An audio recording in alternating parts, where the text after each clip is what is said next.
Hi, I'm David Bodemer, the editorial director for National Real Estate Investor. We're here at the Strategic Real Estate Investment Conference. I'm here with Douglas Lawrence, who's the managing principal with Five Stone Green Capital. So thank you for joining us. Thank you, David. Thank you. And so you're going to be speaking on the alternative investments panel a little bit. Well, why don't you tell us first a bit about your firm?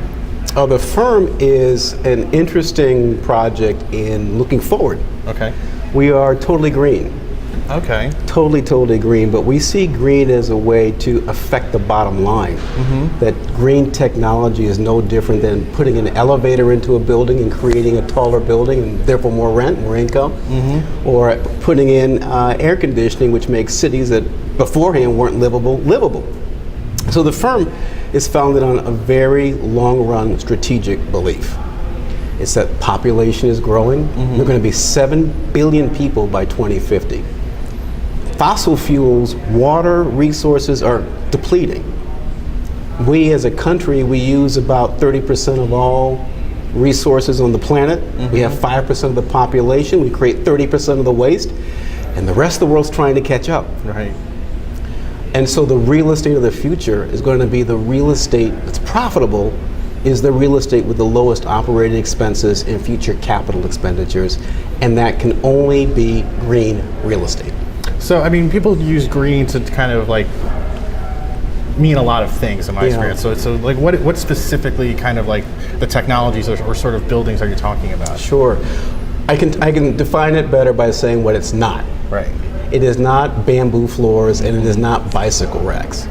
To be green is to look at the technology and figure out how you're going to improve current income by driving down operating expenses and improve future cash flow by driving down future capital expenditures. And that means better materials, the ability to produce your own energy, to reduce your consumption of energy, to produce your own water or control your own water.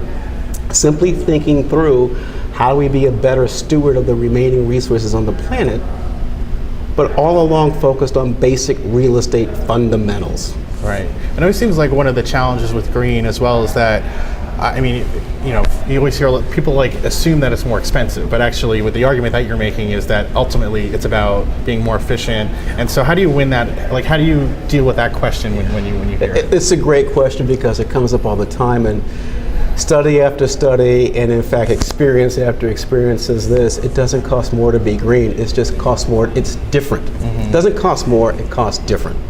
So you're really thinking about where you're putting your dollars or your pounds or your whatever into different aspects of the building than you normally would.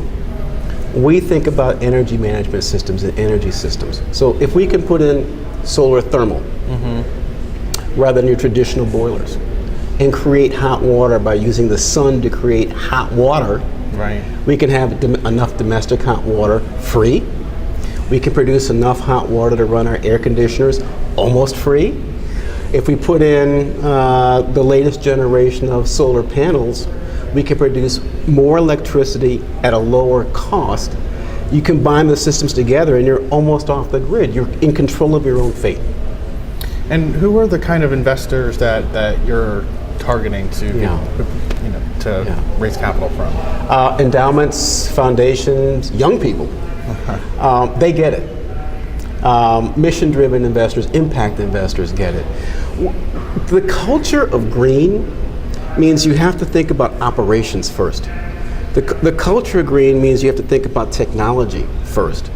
It's not about financial engineering. As we've learned in our industry over the last few years, that was about cap rates, capitalization rates. Right. That was about how much debt can you put on. And this is about old-fashioned asset management. Right. I'm putting in technology to improve my operations, to run it better, to change my policies and procedures to make it run better. And you know what?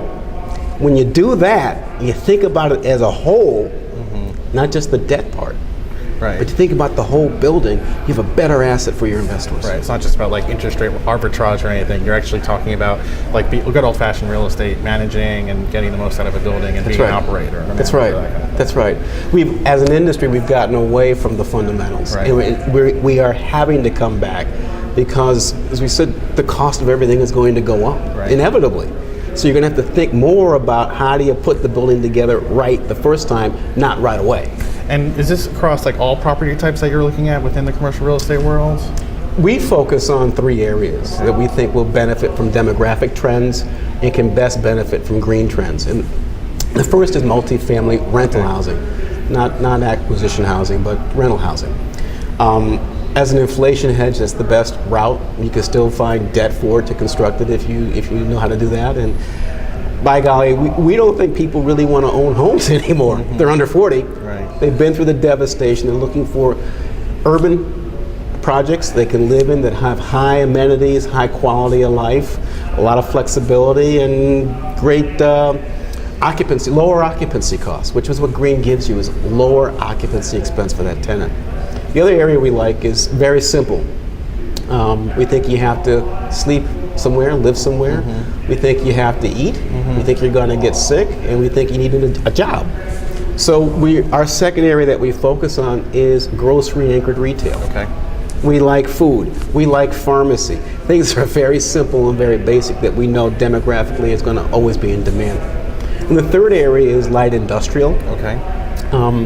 We love urban, outmoded, old industrial buildings that we can retask.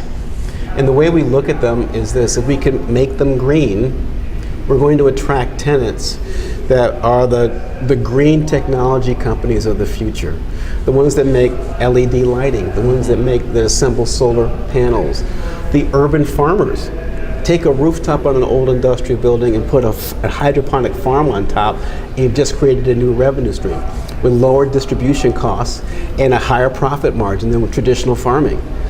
We love that kind of thinking around what is the future going to demand of us, so that we think about what's coming, not what's already happened. All right, well, thank you so much for coming by and talking to us about this and what you guys are doing. It's very interesting. Thank you very much. I appreciate it. Thank you. And continue to watch our coverage from the Strategic Real Estate Investment Conference. Thanks for watching.